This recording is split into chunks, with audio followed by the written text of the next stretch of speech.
Hey, you guys, what's going on? Yeah, what the fuck are we doing on Tuesday?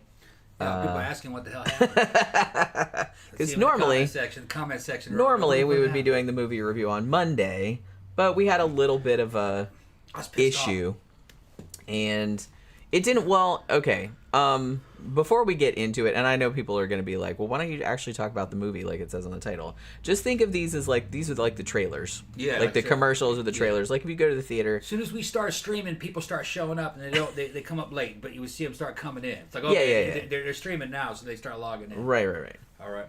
One thing I do want to say before we get too into it, and I will mention this again on the main show, which is tomorrow night, I would like to give a big shout out to Kelly G, who is one of our patrons, and she dramatically increased her Patreon support this week. Oh, really? So thank you very much for that. It was just today that it happened. Okay, yeah, tell me. So thank you very much for that. All right, thank you very much, Kelly. Very, very nice of you, Kelly. And she sent me a very funny message that she had a dream about me. Yeah. Which I thought was very funny. Yeah. That I was correcting her grammar in an email. I'm like, yeah, that sounds like me. Yeah. Well, no, it's like I wouldn't actually like correct it to your face, but I would think about it like I would do that, but I wouldn't actually say it because I'm not that rude. But but yeah. So thank you very much, Kelly G. I just wanted to mention that before we got too into it. So yeah, so we were gonna do the show last night. I was totally ready for it. We'd watched the movie on Sunday night, and what ended up happening was that Tom was working on the car all day, and then by the time that it came to be showtime, he was just like so frustrated and pissed off with it that I was like, you know what, let's not do, because it's going to be like bad energy. Yeah. Okay, so you guys want to know what happened. All right. Kept getting this random misfire code.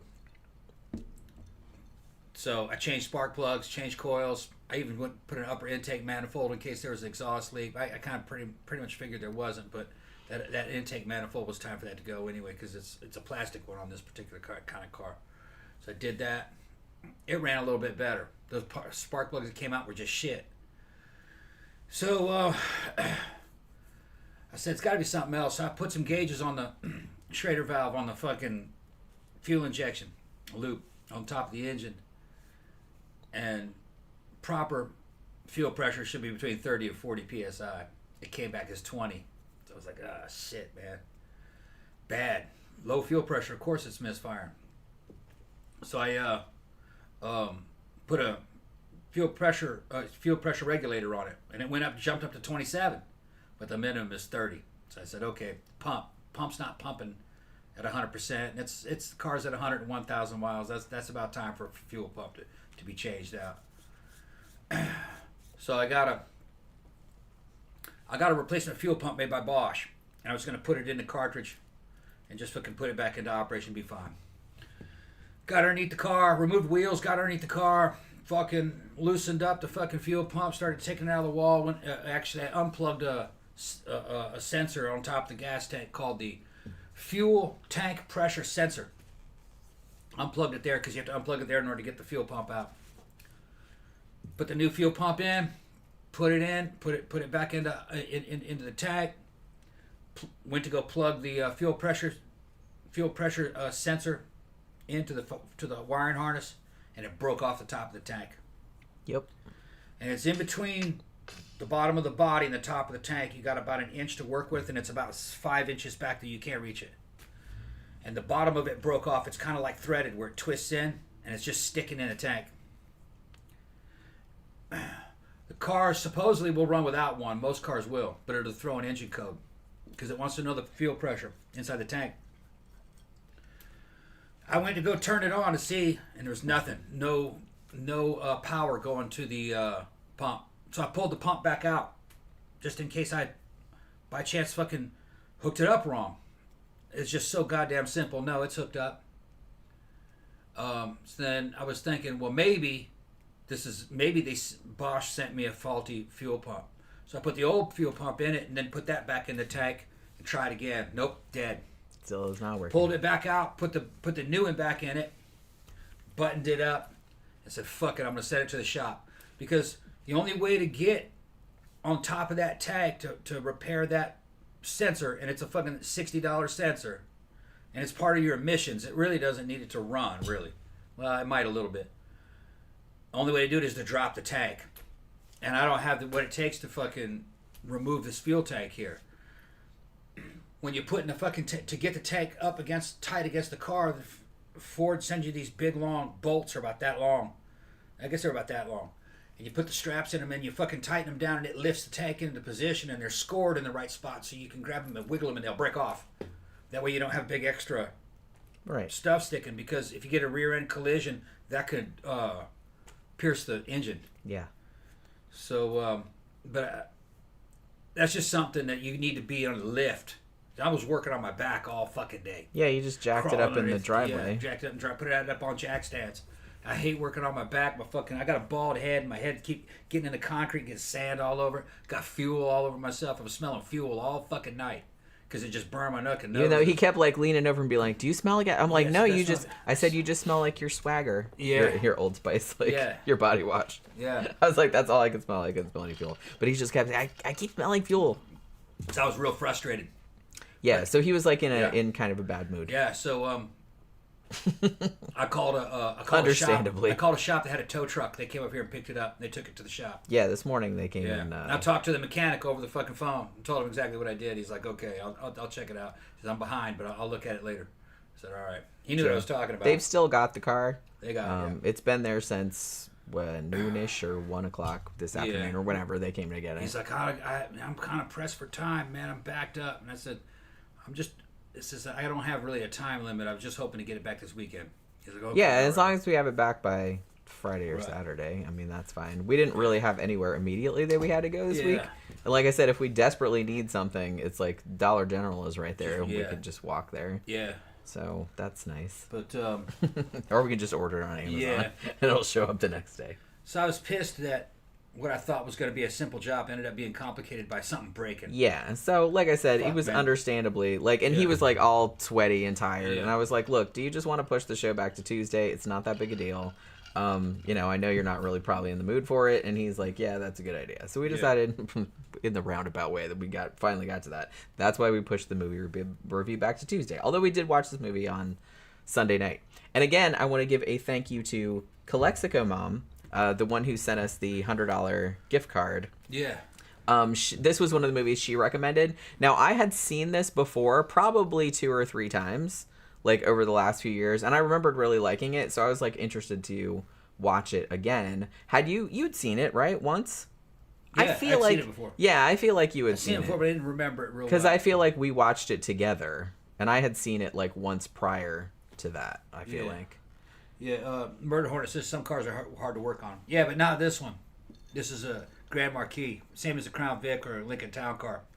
They're notoriously easy to work on. But there's always some little nooks and crannies and places that are hard to get to on all cars. You know, they're basically put together by robots. I don't know why they put the fuel pump in a tank. You don't really need to do it that way, but they want to use the fuel. They want to use the fuel as coolant. But you'd think there'd be another way. Yeah, you'd think. But whatever. Well, like I said, had the fuel pump been working or had that thing not broken off, like you would have done, the job would have been done and everything would have been fine. Yeah, I think when that sensor broke off, I think it was acting as a ground. Yeah. And it lost ground and it doesn't have continuity, so it couldn't get power to the pump. So that's probably why. Yeah, I think. And that's why I couldn't see any problem with the way it was hooked up. All this just plugs in. I'm scared to know how much it's the power is just plugged. It just plugs in. You bolt it in there and you plug it in. You know, it's not like it's complicated. It's ridiculous. So like I said, I'm scared to know how much it's going to cost, but we'll see. Yeah. Under $2,000 probably. I mean, still, that's an alarming amount of money. But cars are alarming, but that one is fucking. The thing is once that's done, man, I'll never have to do that again in my life. The thing is, you kind of added up like how much you spent on the car, like, and it's still less than what we would have paid. For the Cadillac that we were looking at. Yeah. Because that needed work too. It's still under $5,000. So we're still. Yeah, I got the thing for $3,000. It looks brand new. Yeah, because that Cadillac put a headliner in it and everything. Was almost $8,000, and like I said, we probably would have had to put a lot more. Yeah, and fucking, I know these cars will because it also had a check engine light. You can get there are cars out there with damn near 500,000 miles on these. You know, cop cars and taxi cars. It's that same fucking Panther platform. They're a good car. Last of the great American automobiles. The last of the. Yeah. That one in the Buick 3800. Sorry, I'm channeling Morrissey there for a sec. They just played that at the club on Saturday night, actually. Last of the famous international playboys about the Cray brothers. All right, so can we talk about the movie now? Yeah, they're all here. Okay. So, as I said, Calexico Mom recommended this movie. I had seen it probably 2 or 3 times before, and I believe Tom had seen it once before also, and I remembered it being really good. This is kind of an interesting movie because it's a horror movie for sure. But I feel like they kind of went an interesting way with it because it's still like a possession movie, but they went more the route of like a courtroom drama. Yeah, which I thought was kind of an interesting decision. And it's like, I can see why, because I looked at Rotten Tomatoes and stuff like that. Some people like really, really dig this movie, and some people are like, meh, you know what I mean? So it's kind of like 50-50. You know what I mean? Some people like think the whole courtroom drama thing is like too boring or whatever, but it's like, I kind of like that angle though. I liked it. To me, it feels like a 70s horror thriller. Kind of like something that fucking George C. Scott would be in, like The Changeling. Or something kind of like that.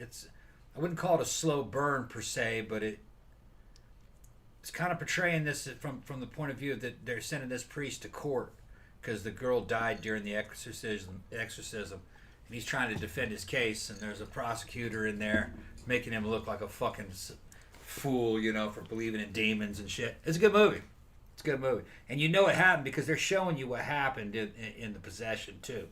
Yeah, like, I feel like 75... The possession is always shown as, like, a flashback. Yeah, like 75% of it is, like, courtroom drama, and, and then they kind of just show the shit that happened in flashback. Because at the beginning of the movie, Emily Rose is already dead. Yeah. So then it's just kind of like this whole... And most people know, and a couple people have brought it up already, but this is loosely based on a real case, which we did a show about a very long time ago. Anneliese, is it Michel or Michel? Michel. I don't know. Because I feel like she's German. Yeah. Do they have a soft CH in German? I thought not, but German's not my... I didn't take that in school. I took Spanish and French, so I'm not really sure. I've heard it pronounced both ways. But yeah, so she, like, back in the 70s, she had a lot of mental health issues, which they said, just like they said in the movie. It's kind of similar to what they talk about in the movie, even though obviously in the movie they, moved it to what I assume is the Midwestern United States. They didn't really say where it was, did they? Mm. It seemed like kind of like a it looked like rural, like Ohio or something. Yeah, that's what. But I don't know if they even said where it was. But the original Baltimore. Yeah, like the original case was in Germany though. Yeah. Like back in the 70s, and it was the similar kind of thing where she was real religious, her family was real religious, and she started having mental health issues, epilepsy, things of that nature. Now in the real case, and they didn't really address. The only criticism I can really give to the movie is they don't really address the timeline of, for example, how long was Emily Rose, the Anneliese analog, how long was she experiencing symptoms, like how long was she taking medication, things of that nature. You never tell the year either. Yeah, they don't. Because you never see cell phones, you never see. Well, this is 2005. This movie came out, and it was like, it seemed like. Yeah. But it seemed like everybody was wearing... nothing, like, glared out at me, like, what year it was. I think it was supposed to be 70s. You think? I think it was supposed to be 70s. I mean, that's when the original... It was like a soft 70s. Maybe they just wanted to make it kind of not... Timeless. Yeah. Right, because like I said, it wasn't really screaming any particular era at me. But maybe that's why. You know what I mean? It would have been cool if they'd have made it like more like overtly 70s. Yeah. But because that's when the actual thing took place. But yeah, so one thing, like in the movie, and I know they had to simplify a lot of stuff and kind of like Hollywoodize a lot of stuff and everything, because in the real case, poor Anneliese, she was on medication for her mental illnesses for 5 years. And they did not appear to be working, or it wasn't appearing to be effective because she just... I don't know if she was getting worse, but she wasn't getting better, you know what I mean? And she endured several exorcisms, because, I mean, she took medication for 5 years, and then finally her family was like, fuck it must be demons. And so they brought in the priest to do the exorcism. They did 67 exorcism rites on that poor girl. like over like an extended period of time. Whereas in the movie, it was just basically one. They said, it didn't work, and then she died. So it wasn't as prolonged as it was in real life because, you know, just like in the movie, like she ended up dying of starvation and dehydration. But and she seemed to stop eating voluntarily. And I'm not really sure. They kind of addressed this in the movie, like, why didn't they force feed her? Because that's normally what they would do. Somebody that was trying to starve themselves, which I know because I have a cousin that had anorexia, and they absolutely did force feed her. You know, because they tranquilize her and force feed her. But they thought she was gonna die, like what they did. But they put drank her first, though. Oh, I don't know. And they put a tube in her nose. Oh, okay. Because she was down to 59 pounds. Damn. Something like that. She's all right now. Obviously, that was a long time ago, but yeah. So, and the thing about it is that I think the interesting thing about this movie is they go a lot into, kind of the idea of consent, like how, you know, she consented to be exercised. She didn't want to eat. It's like, you know, like at what point do you force her? You know what I mean? Right. They did kind of like go a little bit into that, which I thought was kind of interesting, but. Here's the thing, like in real life, what ended up happening in real life was that, you know, Anneliese Michel, she died of starvation and dehydration. And you can see pictures of her like on the internet. She looked really bad, like her photos like before she... Yeah. And so now in the movie, they just showed the priest going on trial for negligent homicide. In real life, it was the priest and her parents. Went on trial too. But just like in the movie, they got kind of, in real life, they got 6 months at first, but then they kind of overturned and said, no, 3 years probation. You know what I mean? Mm-hmm. So they didn't like punish them. And honestly, like, that was even more than I think the prosecutor was asking for. They basically just said, well, you know, they've had to endure all of this stuff already. It's like, we want them to be found guilty, but like, don't put them in jail or anything like that, because the determination was they weren't trying to, in the trial, they weren't really trying to determine whether demons are real or anything like that. What they wanted to determine was, did these people genuinely believe that they were helping her? You know what I mean? And it seemed like they kind of did. So they wanted to kind of make it like they were punishing them, but not really. You know what I'm saying? Because they said, well, they did seem to genuinely believe. And they said, you know, after 5 years of her taking medication, it didn't seem to be helping. So they were kind of desperate. So, you know, it was that kind of thing. So that was kind of substantially toned down from the film. And I do feel like the film goes a little more into...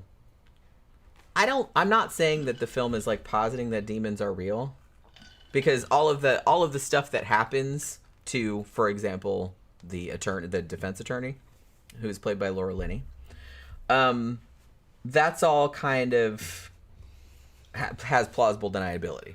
You know what I mean? Yeah. So I kind of like that they left it ambiguous like that. I also liked that the defense attorney who was defending the priest was an agnostic and didn't believe in demons, whereas the prosecuting attorney was a religious dude who presumably did believe in demons, but was still thought the whole thing was bullshit. So I thought that was like a good inversion. I don't think that's what happened in real life, but I thought that was like a good thing to put in the movie for like added drama and stuff. You know. Yeah, I guess they did, but I didn't believe him. Yeah, I mean, I thought he was lying that he was Christian. Well, they said early on when they were looking for somebody, they said, well, we want like a prosecuting attorney that's not going to be hostile to religion necessarily.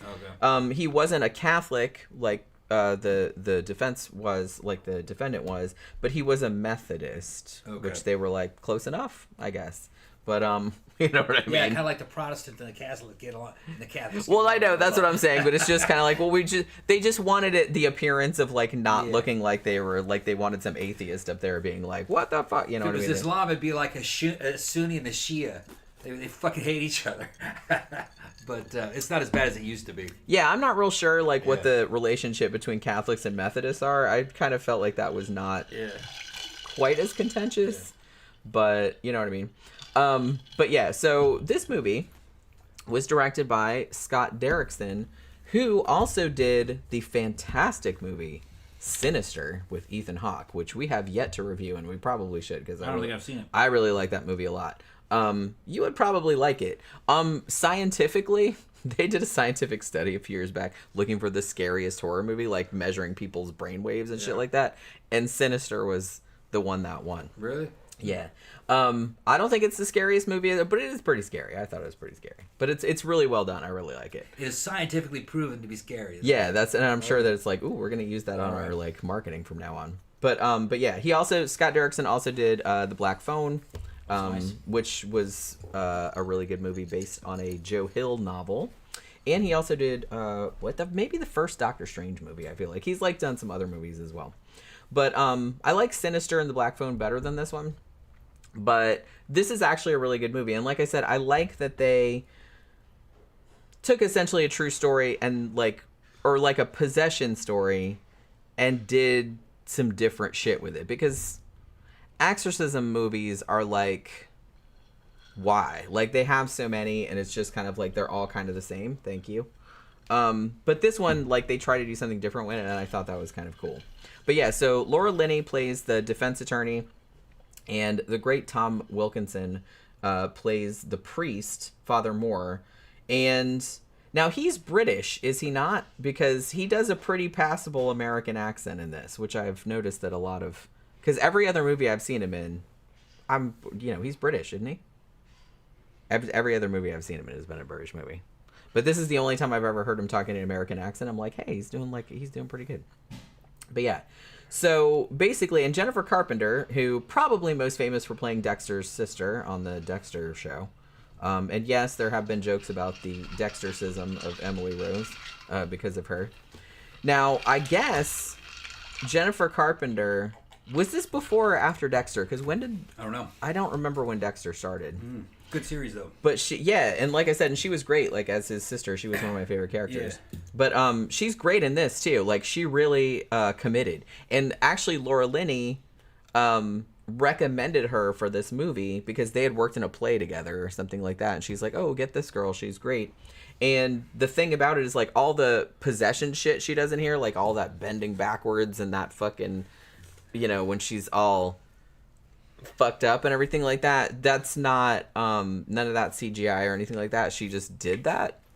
So there is some CGI in here, obviously, like the people's demon faces, like the black shit coming down off their eyes and stuff like that, which is not very common.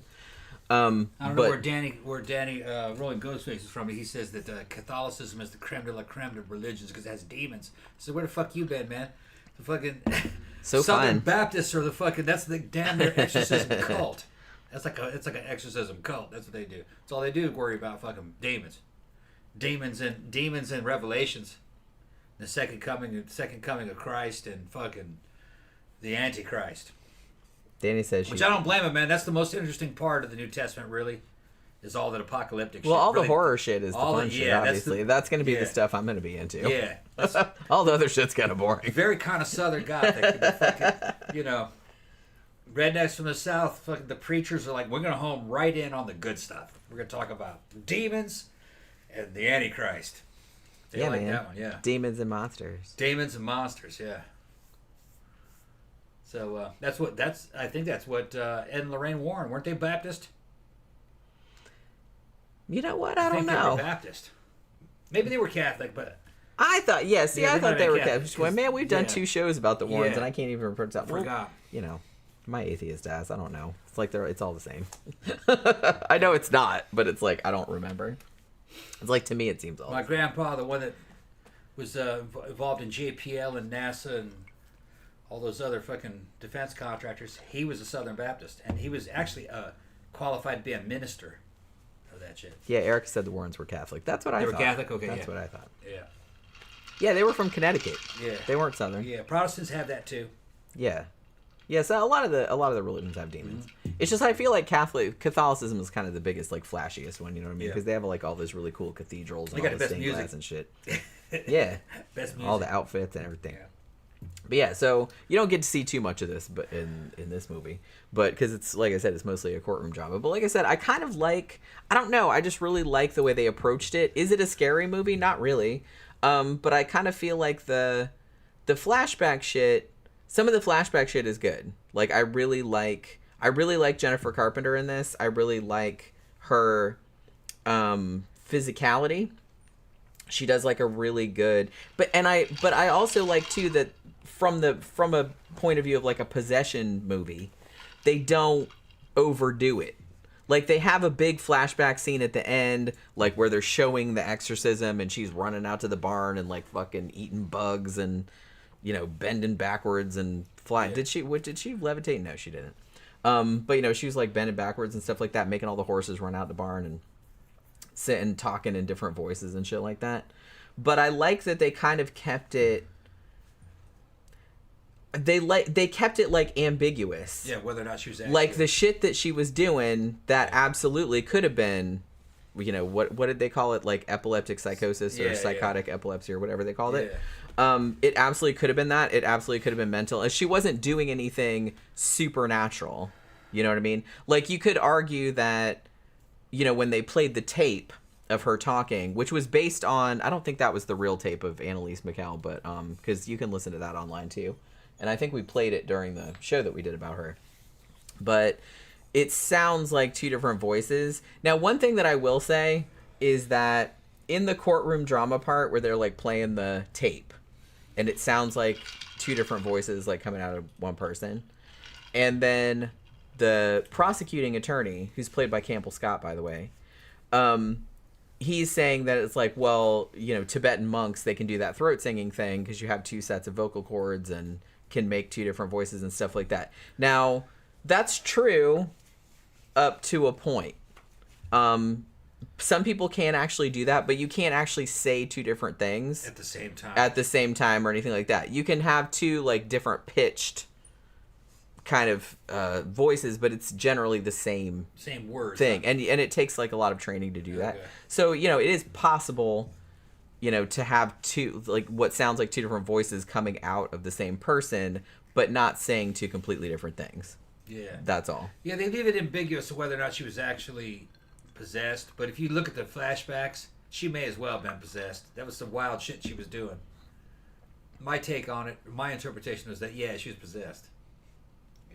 What, like in real life? Yeah. You think it's not based in a real life thing. Well, no, I'm talking about like the Anneliese Michel case. No, she wasn't. No, I don't think she was possessed. I just think she was horribly, horribly mentally ill. Yeah, but but in this movie, that character Emily Rose, I think she was possessed. They were kind of leaning a little bit more in a supernatural direction. I will say that, because even though they left everything subjective. Because here's the thing, Laura Linney, playing the defense attorney who's defending Father Moore, she, you know, like I said, is an agnostic. She obviously does not believe in demons, and she just thinks it's silly that he's telling her, hey, you know, demons might start fucking with you now because you're defending me. And she's just like, okay, bro. You know what I mean? Just like she doesn't want to hear it. But then she starts getting a little creeped out. Like she's woken up at 3 a.m, like her power goes out. The door kind of opens by itself. She smells something burning, stuff like that, just like Emily Rose did, like before the demon came and got her, you know, allegedly. But everything that happens to her, like she says later, she's like, oh, I was walking around thinking about, you know, what you said and if demons are real and stuff like that, and I found this locket on the ground that had my initials on it, like her 3 initials on it. She's like it was a sign or some shit. But like I said, that could have totally been a coincidence. That didn't happen in real life, obviously, but it's like it happened in the movie.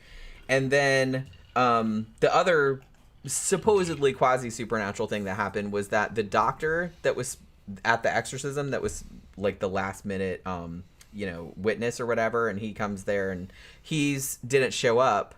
And then she goes outside and finds him, and he's like, oh, I can't testify, like the demons are coming to get me or something like that. And then like a car comes and like fucking smashes his shit up and runs him over, and he dies. So, but like I said, that could have been just an accident. But she did kind of start to believe toward the end that demons were real. Now, all of the stuff about Emily Rose and the letter that she wrote, because in the movie, like I said, in real life, the girl underwent 67 fucking exorcisms and starved to death, right?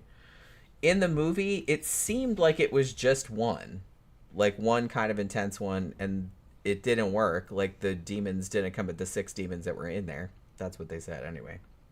And that tracks with what Anneliese Michel really said, that she had 6 demons in there. So that was accurate.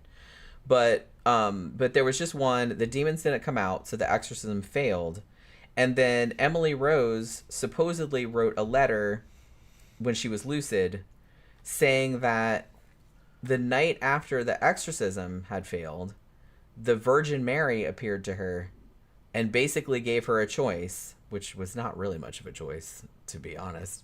Hey, you can die and ascend to heaven right now, or you can stay here with all the demon business and suffer and become like a martyr so that other people realize that demons are real.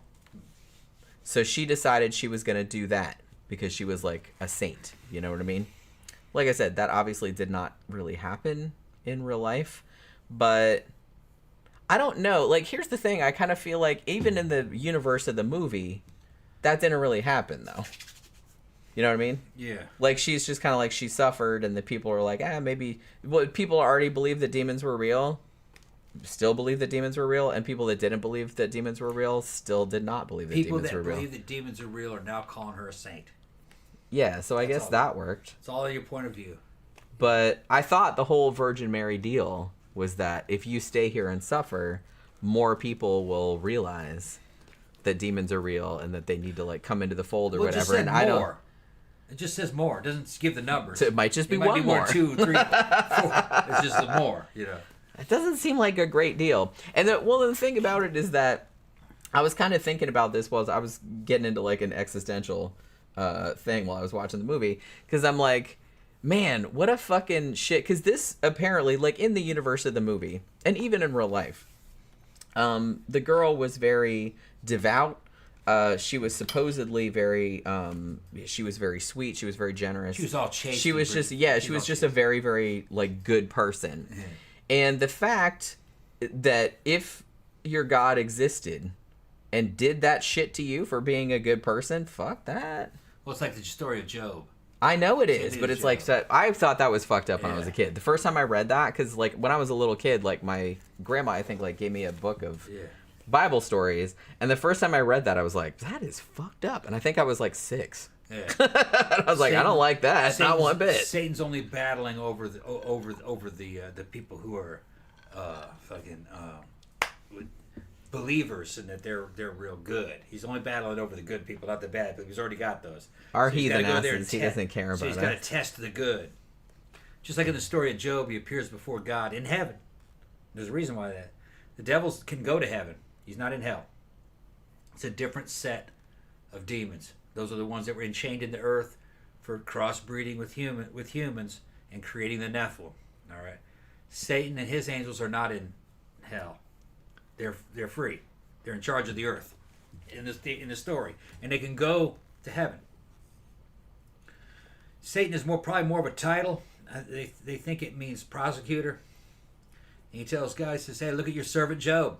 Look how happy he is, man. He believes in you. Fuck that shit up." And he's like, "Yeah, of course." and God's like, "Yeah, he does. He fucking loves me." And he goes, "Yeah, that's only because you gave him all that good shit. You give him to me, and I'll take all that from him, and he'll curse you." And God says, "Okay, yeah, you're on. Challenge God. I trust in Job. Challenge you accepted. can do anything you want. Just don't kill him."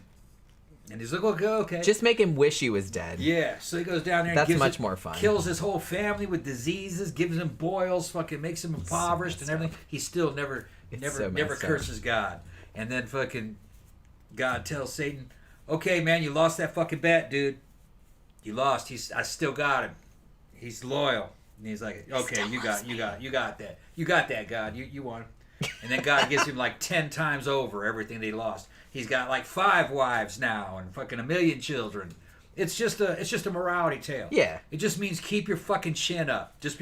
You got to learn how to survive in the wake of adversity. Yeah, like I get That's that. all it is. But like I said, if you actually did believe that story was true, it's just like I don't love the idea of suffering, like just this being like making you suffer all the time. People underestimate the ancients. That story is probably from about 200 BC. It seems to be kind of more like the Greek era. And people of that era, most of them probably knew that was just a morality tale. It was just an example. It's It's when you start talking about fundamentalists, where they think that happened at a certain place at a certain time. That's who I'm talking about. That's the problem. Yeah. That's not what those stories are And some about. people actually do like believe that wholeheartedly. No, it's just an example. That's all. Yeah, it's just a story. Like, and I understand the moral of the story. I'm just the problem I have is that people who actually take it literally. That's literal. It's not literal. That's what like as a metaphorical story. Yeah, I get it.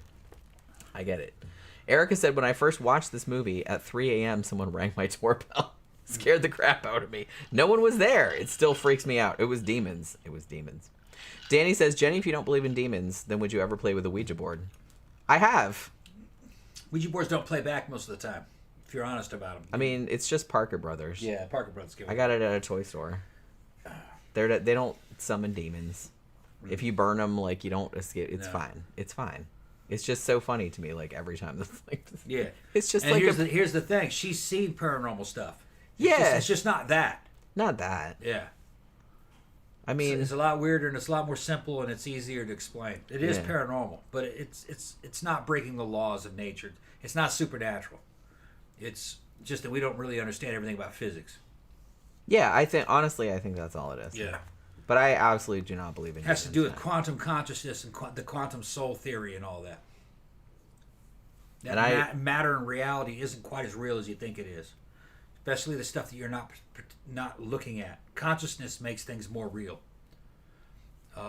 Your unconscious is like almost in another dimension, and it can do things to objects that no one's looking at. That's what it felt like. Kind of like Schrodinger's cat kind of deal. Is the cat there? It's not there. Well, you don't know until you open the box. That kind of deal. I mean, I'm just glad that your poltergeist thing found the Wi-Fi password. Yeah, found the Wi-Fi password. And gave it back to us. Yeah. Because we had no idea where that went. Yeah. I was really upset about it. But yeah, so... It could do all kinds of fucking weird things. I wish it would bring me some money. That's what I keep... Though, it brought me a stack of coins from my fucking dresser. See, okay, but I'm going to tell... I'm talking to Poltergeist right now. That's not going to cut it, bro. We need a fucking pallet of fucking $100 bills. And like I said, you don't got to take it all from one place. You could just take like $1 from a million houses. You could do that. If you can do electronic shit, you can just take $1 from a million bank accounts. Yeah. That would work too. But you know, it's just... Let's get that rolling. Yeah. Let's get that rolling. I'm just putting that out into the universe for your poltergeist to pick up on. I know it's just you, but you know, allow it. Allow that to happen. Murder Hornet said, I don't believe in Ouija boards, but have a crazy story from the 90s that blew my mind. Too much to type here. Yeah, I had one when I was a kid. And me and my siblings used to play with it all the time. We never summoned demons. We never got farther than like it kind of pushing around and being like, you're pushing it. Okay, I was pushing it. Okay, what more about this movie? No, but what I was going to say is that as possession movies go, would I call this a horror movie? I guess it is. Yeah, kind of. It's more of a drama. So if you go into it like thinking it's going to be the scariest thing ever, it's going to be like a traditional possession movie, then you might have a bad time. Because just kind of keep in mind that this is almost like for the whole thing is almost all a courtroom drama, but then it just has flashbacks that are kind of creepy. I do like the flashback parts in this. I love Jennifer Carpenter in this. She's great. And I really like that they kind of just had these flashback scenes where she's kind of flipping out and she's like seeing everybody as demons, like with their faces melting off and all that other kind of shit. I gotta give it credit though. The courtroom angle and the flashbacks to it give you the sense that they're talking about something that actually happened. Yeah, which it kind of did. Yeah, it gives it kind of like an authenticity, like a historical authenticity. It's not. It's totally fiction. But yeah, it's based on a real case, but they took a lot of liberties. You know, in the movie, the priest is, and it's, you know, it's funny. I was watching a video and it was like 45 minutes long. It's on YouTube. A lawyer reacts to the exorcism of Emily Rose. So she was going through, I mean, she was actually very fair. But she was like saying all the stuff in the courtroom drama that wouldn't happen in real life. But I kind of feel like that applies to a lot of courtroom dramas because, you know, court proceedings are generally pretty boring. So if you're going to make that cinematic, a lot of times you have to be like, oh, we have this last minute witness, or, you know, we have this happening. It's like, what is this? Like, what is this evidence is being presented and stuff like that? She's like, in real life, that generally would not happen. You know, the other side always knows all your witnesses and all your evidence and stuff like ahead of time, so they can prepare. Yeah. Because it's like there's months and months that you have to like get ready for the shit. So it's like it's not like somebody would just come in and like pull some shit out of their ass and that would be allowed. Yeah. Yeah, like they're like that. She's like that. Very, very, very rarely happens. But it's just like in a movie, you know, obviously that's going to be a thing where it's just kind of like. And the funny thing too was that I love how the prosecuting attorney was all like objecting, and they're like, well, on what grounds? He's like, how about silliness? And I was like, you can't just, she's like, yeah, you can't just do that. You can't just like object and not like have grounds, because they did. I will say that I like that they, like I said, I like that they kind of left everything ambiguous. Both sides of the courtroom drama had good arguments. Yeah, either could have been real. Which I liked. I liked that they kept it kind of like very balanced, and it's like it could go either way, which I thought was really cool. They didn't villainize. Like the prosecuting attorney, like I said, the Campbell Scott character did come across as kind of a dick, but you could kind of like see where he was coming from too, because that's probably a lot of shit that I would have said. But you could also see where the other side was coming from, and I like that they did like a really good balanced view of that, even though they were leaning toward the supernatural, but not in a big way. When they show the flashbacks of the actual possession, the shit's so impressive that the girl does. Had I saw that, had I seen that, I'd say, fuck no, that's a possession that's supernatural. Some of the shit she was doing was fucking bizarre. True. I wouldn't think that was mental illness. But I do like I said, even in the flashbacks, because you're seeing everything from her subjective perspective. Yeah. So it's like, yeah, she's in the classroom, she's at university, and she looks over, and the dude's like his face like melts off or whatever, and it's like she sees like demon faces like showing up in the frost like in the window and stuff like that. But that could have been just her hallucinating. Like that could have just been psychosis or schizophrenia or any number of things that make you see things like that.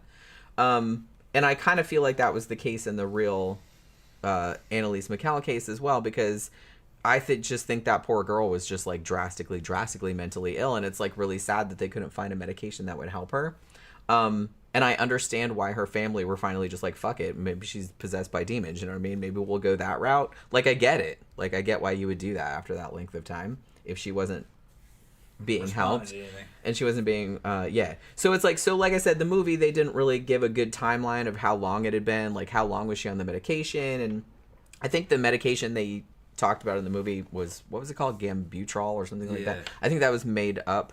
Right. Would there have been a lawsuit had they talked about something? Yeah, they can't have. They had to make up a drug for the movie. All that like, so-called science is more like fucking patented medicine. They own those names. You can't talk about them. Well, yeah. Well, that's the thing. And I think like the real Anneliese Michel was on what's that drug called, Dilantin, and there was one other thing that she was on like for psychosis. What you haven't mentioned yet though that I really liked is that the priest. The guy, the actor that played the priest, is a really good actor. He is, yeah. I don't know that guy's name, but he played Falcone in the fucking Dark Knight series in that first one. Yeah, Tom Wilkinson. Yeah, he played a gangster. He's a Brit, you know that, right? He's a British, okay, yeah. He plays a really cool 95% kind of New York style fucking gangster. And that's right, he did play an American in that, didn't he? I'm pretty sure. Yeah, he played. Well, Gotham City, I guess, is either Chicago or New York, but he's just a northerner dude who's a gangster, Falcone. He ends up getting killed. Remember, he was in a second movie. That's right, yeah. No, it was first movie, I think. He's been in a fuck ton of stuff. Yeah, and he was a Batman villain. I think he's passed away now, sadly. Is he? But yeah, he was in a lot of movies. Yeah, he's a great actor. He was really good in The Dark Knight, and he's really good in this. I mean, you just buy it that he's a priest. He's great. He's very sympathetic. Yeah. He's very sympathetic. Yeah. And you do get the whole, because there's a whole drama in the movie that, you know, the diocese who's paying for his defense, they were like, well, we would really like it if he didn't testify, because we just kind of want this, we want him to plead guilty so this whole thing will go away, because they didn't want the bad publicity. But he was adamant, no, I'm going to plead not guilty because I want to tell Emily Rose's story. I want to go on the stand. And they really did not want him to.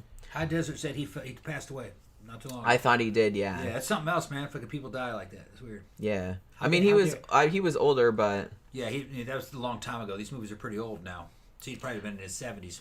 I wanted to say, was he in The Full Monty? I don't know. Or am I imagining that? I don't know. I didn't see it. You might like The Full Monty. Yeah. It's a comedy. It's not a horror movie, obviously. I know the premise. But it's good. It's funny as hell. Yeah. But for some reason I thought Tom Wilkinson was in that. Yeah, December 30th he passed away. Okay. Yeah, I think in 2023. Yeah, so it was recent. That's really sad because he's great in this. Actually, everybody's great in this. But he's probably like the best one in it, I feel like.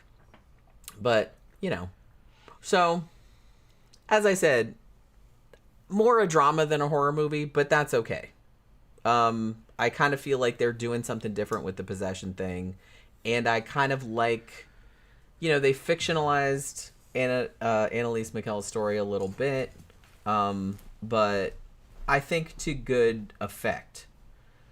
I always kind of liked this movie, and I guess a lot of other people kind of do too. Like, some people said it like really scared them when. The courtroom scenes aren't necessarily scary, but like a lot of the flashback scenes are for sure.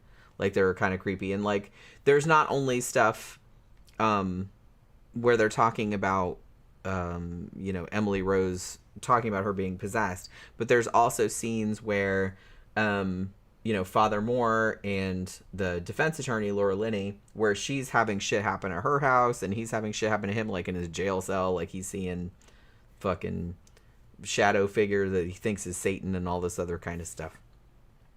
Yeah, Tammy said, yes, he was. Do a review of The Full Monty. I thought he was in The Full Monty. I haven't seen it a lot. I used to have a poster of that movie. I love that movie. I've seen it like a whole bunch of times.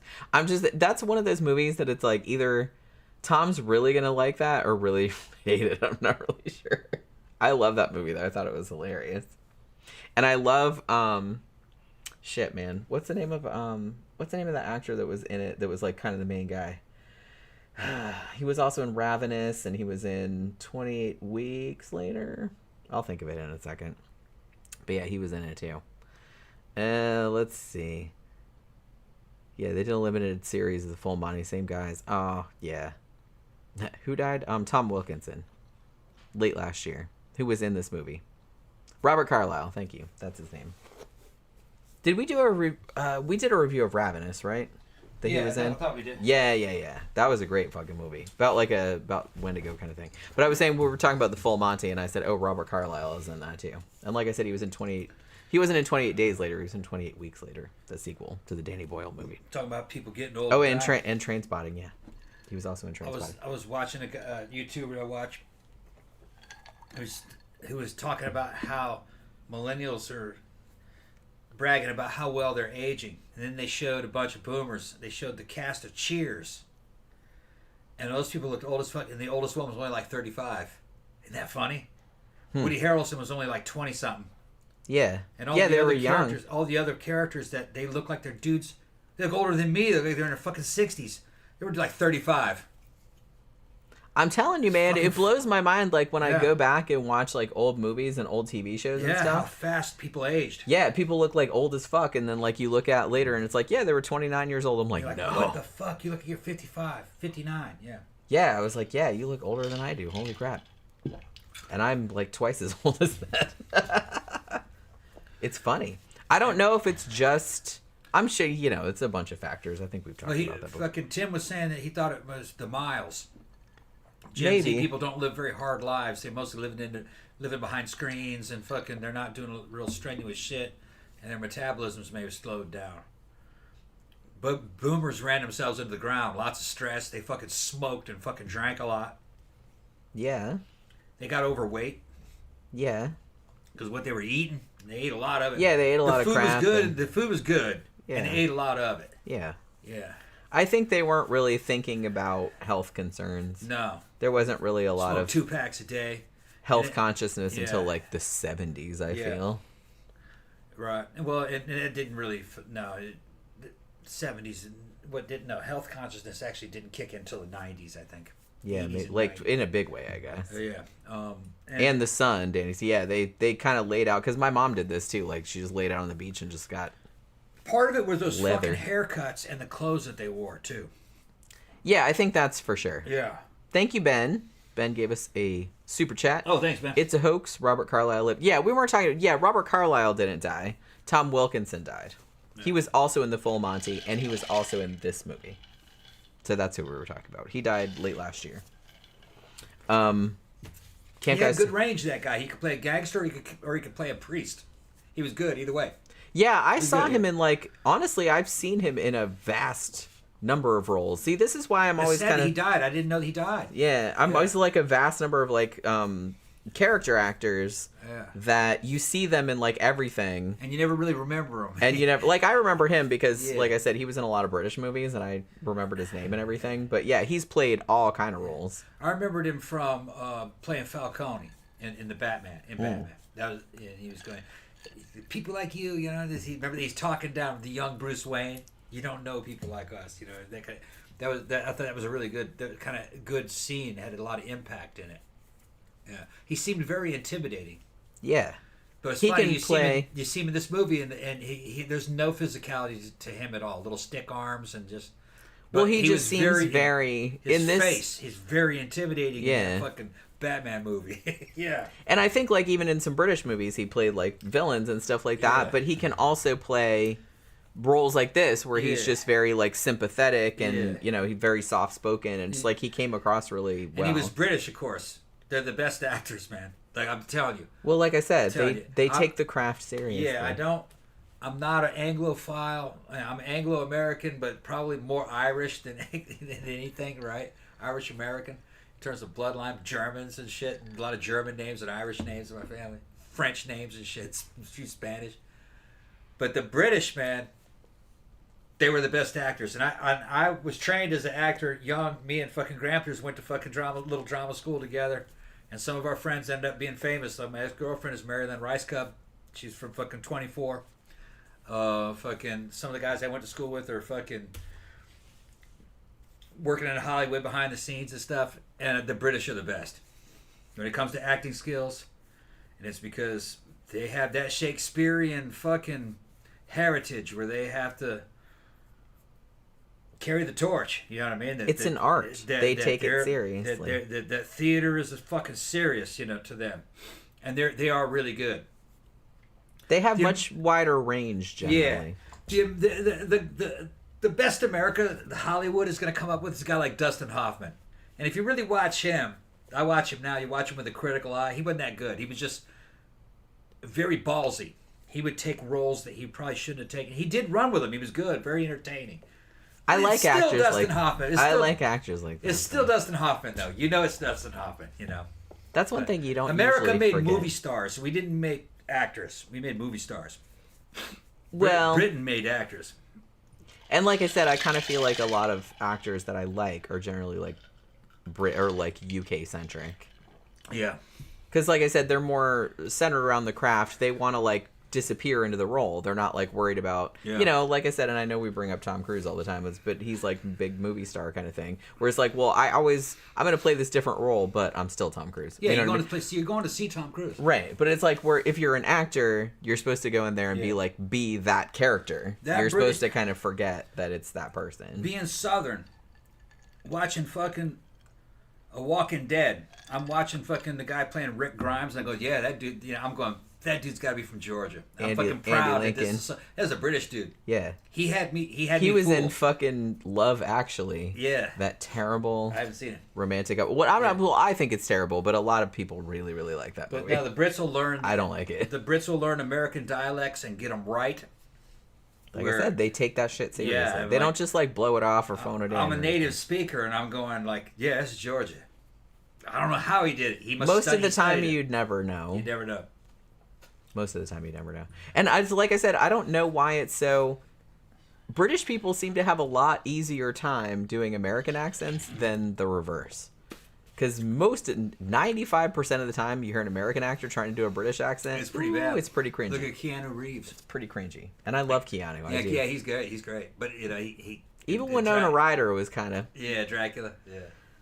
Keanu Reeves. She was better. It wasn't like super distracting. Keanu was the fucking shit, man. Recently, I mean, he's the dude that got better as he got older with the fucking John Wick stuff. Oh yeah, yeah.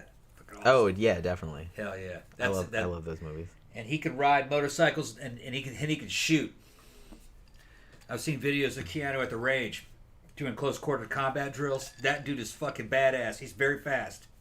I would not want to fucking deal with him in an indoor situation with guns. He's deadly. All right. Out in the field, it's a little different, but indoors, man, I wouldn't mess with that dude. No, he'd kick my ass big time. Yeah. He's good. He's a fucking good shot. Fast. Pistols and rifles and shotguns. He's good. Second Chance Hypnotherapy says Cillian Murphy is awesome. I agree.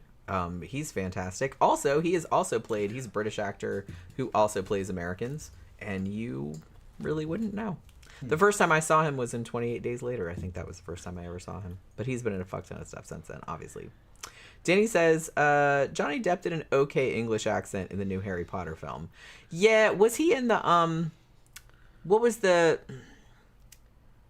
Crimes of Grindelwald or whatever the fuck the shit was? Grindelwald, or what did I do? That's not what it is.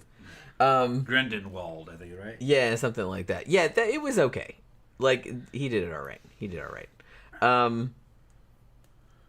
know what I mean? But Zach says, isn't Isabelle Huppert in Love Actually? Is she?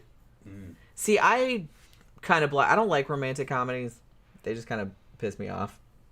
So I've seen that movie, but it was a long time ago, and I watched it under duress. Like, I didn't really want to watch it. Juan Velasquez is saying, what's up, Juan? And then Danny's saying, yep, those targets weren't moving. It wasn't impressive. No, they were kind of like spinning targets, most of the ones that I saw him shooting. He's fast, though. He's just bing, bing, bing, bing, bing, bing. He's good. I can do that, though.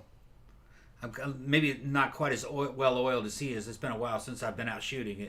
It does kind of degrade a little bit, but I learned so intensely at such an early age. In a few shots, I'm right back into it. Depending on what it is. And I don't have preferences. I can pick up anything and use it. Because I've shot it all. Yeah. Including Barrett 50s. I've shot those too. I can shoot anything. And M250s, the belt feds. Even M3 grease guns. That's World War II shit. I've fucking done a lot of time behind an M3. I like the M3. Okay, we gotta go. Camp Guy says Depp has lived in Europe for a long time. Yeah, he has. And then Zach says, having only seen the Pirates movies, I always assumed Johnny Depp was British. No, he's doing an impersonation of Keith Richards. Yeah. In the Pirates movies. Yeah. Is what he's doing. That's not really how he talks. Isn't it funny? The first movie that I saw Johnny Depp in was Nightmare on Elm Street, where he got sucked into the bed with the blood coming up through the ceiling. He was unknown then. Well, I think he'd still been on 21 Jump Street, like the TV show. Johnny Depp's basically Chicano. He's Mexican-American. I think he's an American, Anglo-Mexican, I think. He's claimed to be part Indian, but I think he means Mexican. That's what I believe. I don't know. I'd have to look it up. Man, all you gotta do is look at fucking Khan of Atsalon's son, and they look just like little Johnny Depps. And they're like... Little Johnny Depps. Little Johnny Depps, yeah. They're straight up living in Tijuana. Mini Depps. You can see some of that, Spanish bloodlines in them, from Europe, mixed with some Indian. They look good. Good-looking dudes. I grew up in Brazil and fucking went all throughout Central and South America. People don't realize that fucking how good-looking those people are, man. Especially the South. I really like the South America. Argentina, Uruguay, Paraguay, Chile, south of Brazil. Fucking just good genes there, real good genes. Victor Very says gothic, pale skin, black hair. A lot of them. Some of them I love that. Yeah. Victor says Nightmare on Elm Street Johnny Depp made me gay. Yeah. So that's the thing yeah, today. He could do that. Yeah, he had like a very minor role in that movie, but it's just like I'm pretty sure he'd been on 21 Jump Street before that, but maybe not. That was the first movie that I saw him in for sure. Like he was real young then. Oracle just got here. Oh, what's up, Oracle? Unfortunately, Case and Lee says Keanu and Johnny Depp are two people I respect. Yeah, I mean, I like Johnny Depp. I like a lot of his movies with Tim Burton. I like that he'll just play weirdos. Yeah. Which, like, I like actors that'll just play weirdos. Like, they don't give a shit. But you also have to remember, this goes back to what I said before. Those two guys you're talking about, technically, they're more movie stars than they are actors. There's a difference. They are, yeah. They're more like Arnold Schwarzenegger. He wasn't an actor. He was a movie star. Yeah. Okay? You went to go see an Arnold Schwarzenegger movie to see Arnold do some shit. Being Arnold. Yeah, Arnold being Arnold but in space, you know, or Arnold being Arnold. Arnold's Arnold, in the jungle. but in space. It's as far as classic Arnold movies go, there's really only one of them that is like a fucking where it's a masterpiece, and that'd be Predator. Followed by Conan. The other ones are kind of, they're good, they're great, I love them, they're entertaining, but they're not as deep. Predator's a fucking masterpiece, especially if you're ex-military, ex-U.S. military. That's really speaking your language. It was ex-infantry guys that wrote that script and slipped it underneath the door to get that shit made. And that's a very legitimate movie, all the way down to what they're wearing, the things that they're saying for the time. That was very 80s, early 90s U.S. military, U.S. Army shit. Even though they weren't in the Army, actually, those were ex-Army guys. They were mercenaries. They were security contractors, which people mess that up a lot of times. They were ex-special forces guys working as security contractors. That's why they were expendable.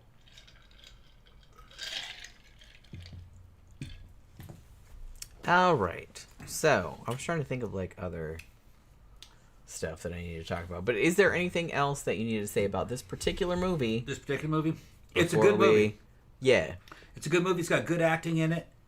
It kind of reminds me of a 70s type slow burn thriller, like a horror movie or a ghost movie that George C. Scott would be in. It's like kind of like The Changeling. Like The Changeling, is something like that. It does come across as being kind of a. It comes across as being kind of like an important movie, even though it's a low budget movie. It's still well made. It's well thought out. The acting's good in it. The storytelling's good. The edit's good. I mean, it made a decent amount of money. I kind of feel like it cost $19 million to make, and then it made $75 million in the U.S. and then $144 million overseas. But I think the director was still disappointed. He thought it would do better. Yeah. But I mean, that's still a respectable 2005. 2005. Okay. That's still a and like I said, this is kind of a movie that seems like, I kind of feel like if people are going just to see a straight up possession movie, then it's not quite that. They're just like, what is all this courtroom drama stuff? Because like I said, it's more than half of it is courtroom drama. Yeah. So it's like, if you don't know that going in, which maybe people didn't back in 2005, they'd be like, what the hell is this bullshit? It's hard to believe it's almost 20 years old. Where's all the possession stuff? There is possession stuff in it, but it's just kind of like all in flashback. But like I said, I think that's kind of interesting. I like that kind of structure. Because if they had just done it in real time, say, like, we're going to get there with the priest showing up and exorcising her, and then she dies, and then they do the courtroom thing, like where the priest gets dragged into court or whatever. It's just like, I don't think it would have been that distinctive, because there's a bajillion exorcism movies and they're all pretty much the same. Oracle's waving at us. What's up, Oracle? Yeah, it's hard to believe this movie's almost 20 years old. It's aged very well. It has, and like I said, I'm not really sure like what year it was supposed to be taking place in, but it really didn't smack me in the face with. If this were to be out this year, if this were to come out this year, I think people might be talking about it. It's good. Yeah, I do kind of feel like maybe people would be more receptive. Yeah. Because that's the thing. I kind of feel like 2005 was still, I mean, the early 2000s. A lot of competition back then. Well, the early 2000s to me, like, at least in horror, in terms of horror movies, that seemed like kind of the shitty remaking everything with hot 20-year-olds thing. Like, we're gonna remake all of the 70s gore movies, but with more gore and with hotter chicks and bigger tits and whatever. Shit, I wish I was on that. And they made them like real slick, which I didn't love, because a lot of times it just didn't You know, it just didn't turn out that good. I really wasn't paying attention during those years. Yeah, it wasn't great. You didn't really miss all that much, to be honest with you. There were like some good movies sprinkled in here and there, but like I kind of feel like the early 2000s, I kind of feel like was just a morass of remakes of like to go 70s back. And 80s movies. I do like that to were go not back great. in time and watch these old movies though. Yeah. And go like, oh, okay, yeah, this one was actually pretty good for the time it held up. Yeah, this I one was a probably little. liked it when it came out. This one was something different. Yeah. Especially in the kind of what was going on in horror at the time. Like I said, there was a lot of like slasher remakes and things like that. So I kind of feel like it was a pretty ballsy to come out with something that was essentially a courtroom drama with just some possession stuff sprinkled in there. Because they're adding sophistication to it. Right, and it was supposed to be kind of like a more adult film. Yeah. Which, not like a porno. But, and then they did the thing where maybe it's possession, maybe it isn't. Maybe it's paranormal, maybe it isn't. That's a good angle. Yeah, they kind of like left it, and like I said, and both sides had like good arguments. Yeah. Like, and they didn't villainize one side or the other. They just kind of like left it open, which I thought was like kind of cool. But so it's one of those movies that if you kind of know what you're getting in for, then you'll probably dig it. I really dug it, and I've seen it. This is probably like the third or fourth time I've seen it. I feel like. Oracle's just asking me, have you read any of Phil Rickman's books about C of E exorcist Reverend Marilee Watkins? I haven't. I've heard of that, but I haven't read any of those, not yet. But yeah, I mean, I saw that you did see that I put up the review of the book that you sent me earlier today, which was A Most Malicious Murder, about Edgar Allan Poe solving some murders back in 1850 or whatever it was. So yeah, that was a great book actually. So thank you very much for sending me that. That pork's smelling good down there, isn't it? Is it in the crock pot? Yeah. It's a pressure cooker. Oh, it's in the pressure cooker. The Instapot. Oh, it's in the Instapot. Instapot, yeah. Pressure cooking some pork shoulder. When's that going to be done? It's probably done soon. Oh, shit. Okay. Take about an hour. Maybe we should probably... Yeah, I may make some Georgian food with it. That sounds good. We'll see. That sounds good. All right, so I guess we're going to wrap it up for this evening. So, because it's Tuesday night, our main show is going to be... tomorrow night, obviously, and we're doing another true crime show, which, as you know, is my favorite. And this was a recommendation from somebody like not too long ago, and then I put it in the poll, and it won handily. This is going to be about Randall Woodfield, a serial killer who did kind of a spree like in the early 80s, and he's kind of an interesting case because he was a dude that came from a very normal upper middle class family. Very famously was drafted by the Green Bay Packers in the 1970s, like as a football player, and then later on went to rape and murder several women. Okay, yeah. Sure. So we're gonna talk about that. He's kind of a fascinating dude, actually. So we're gonna talk about that tomorrow night. So hopefully you guys can join us for that. Again, thank you very much, Calexico Mom, for recommending this movie to do. Because we had a good time revisiting this. So, again, hopefully you guys can join us for the main show tomorrow night. Thank you, everybody, for dropping by this evening. Thank you for Super Chats. And we'll see you guys again tomorrow night. Good.